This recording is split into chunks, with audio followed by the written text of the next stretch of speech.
It's been 4 months since the last list video. I think I should fix that. Season 5 has been over and done with for a while now, and with the year 2015 behind us, and a long hiatus ahead of us, why not take the time to acknowledge the best episodes of the past season? In order to appreciate the good though, we also have to acknowledge the bad. So let's go over my picks for the top 5 and bottom 5 episodes of FIM's 5th season. Yay! One of my wishes for Season 5 was the CMC getting their cutie marks, and Crusaders of the Lost Mark granted that wish. No, it's not number 1. Get over it. While I still think this would have worked better as a mini arc, Crusaders of the Lost Mark is still one of the more enjoyable episodes of the season. What keeps it from being higher on the list, aside from the quick pace, is that we have yet to see where the CMC and Diamond Tiara will go from here, and we'll have to wait until Season 6 to see the long-term effects of the events in this episode. Boo! The 3 map episodes we got this season were kinda okay, at least for the first 2. But the Hooffields and the McColls was the weakest of the 3. Despite my enjoyment of Twilight's over-enthusiasm and Fluttershy's growing confidence, seeing the two go back and forth between the bickering families felt very routine, and it had me checking my watch a few times. Okay, I'm making a new ship. Ma Hooffield and Colgate. Not the pony, the toothpaste. While we're at it, toss in a bottle of Listerine and make it a threesome of oral hygiene. Yay! The show has done callbacks before, but not like this. Amending Fences took a minor set of dialogue from the very first episode of the series and was able to make a whole story out of it. Twilight didn't think that missing one little party would be that big of a deal, and we really can't blame her because neither did we. The episode was a good show of how our actions can affect other people, and how something that we think is minor could be major for someone else. Plus, it's a much better use of background ponies than a certain other episode. Boo! While Crusaders of the Lost Mark retroactively helped this episode a little, Appaloosa's Most Wanted could not be saved from how boring it was. Yes, it does introduce the idea of the CMC helping others understand their marks, but aside from that, the episode doesn't really offer much in the way of entertainment value. It didn't reach Castlemania levels of sleep-inducing boredom, but it's still not an episode that I'd run back to. Yay!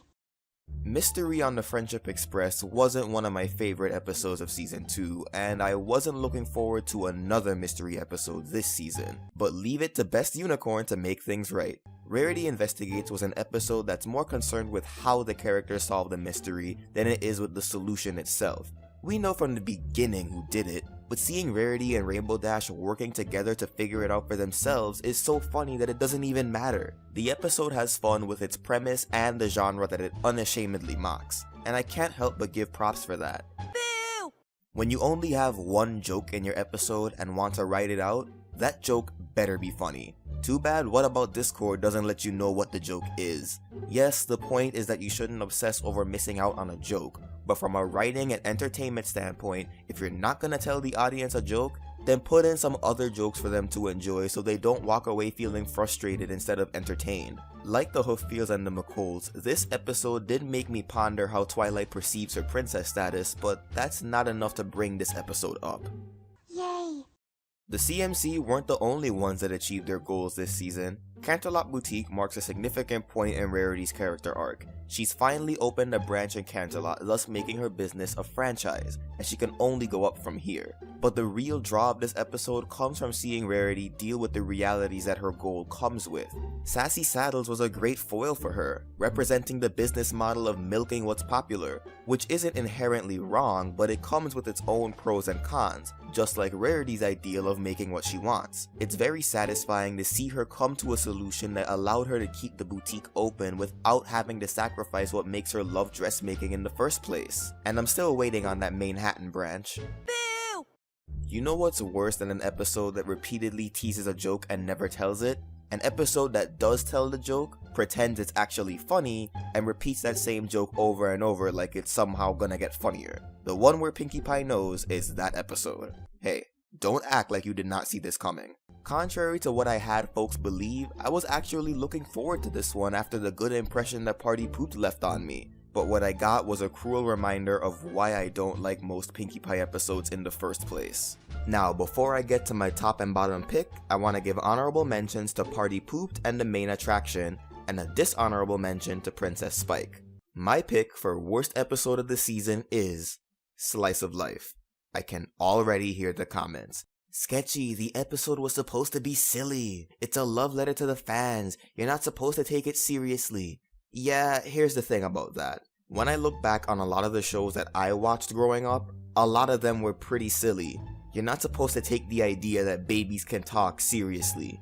You're not supposed to take the idea that imaginary friends are real seriously. You're not supposed to take the idea of a cat and a dog being conjoined twins seriously. But that didn't matter. Why? Because despite the silly premises of these and other cartoons, they were still funny. They were still entertaining. You're not supposed to take it seriously is not some magic sentence you can use to deflect criticism, because at the end of the day, the one thing a show needs to do, whether it's silly or not, is be entertaining. And aside from 2 moments towards the end, I didn't think Slice of Life was that entertaining. The episode tried so hard to appease the fans that it forgot that one simple thing, and because of that, I consider it to be the worst episode of the season. My pick for best episode of season 5 is Brotherhood Social. The way this episode hits you emotionally is almost unfair, but at the same time, I have to respect it for taking what could have been a regular old cross-dressing episode and turning it into one of the greatest looks at a family dynamic that the show has done. The fact that the main 6 have saved Equestria multiple times has been largely ignored as far as the Slice of Life episodes are concerned, but this episode shows how their feats affect a family relationship. Seeing Big Mac falling into doubt over his worth as an older brother puts more meaning behind his whole cross-dressing act, and it makes it more than just a way to get laughs. The ending shows that you don't have to save the world or fight evil to be a good older sibling. You just have to be there when your younger siblings need you. It's a balance of comedic and somber writing that doesn't feel odd or disjointed. Each part flows into the other nicely, and for all those reasons, it's my pick for the best season 5 episode. So with the show out of the way, what about the comics that came out during 2015? Well, you'll have to find out next time. So what are your top and bottom 5 episodes of season 5? Swarm that comment section below or bug me on social media, and consider supporting me through Patreon or PayPal art commissions. Until next time, keep it sketchy, folks.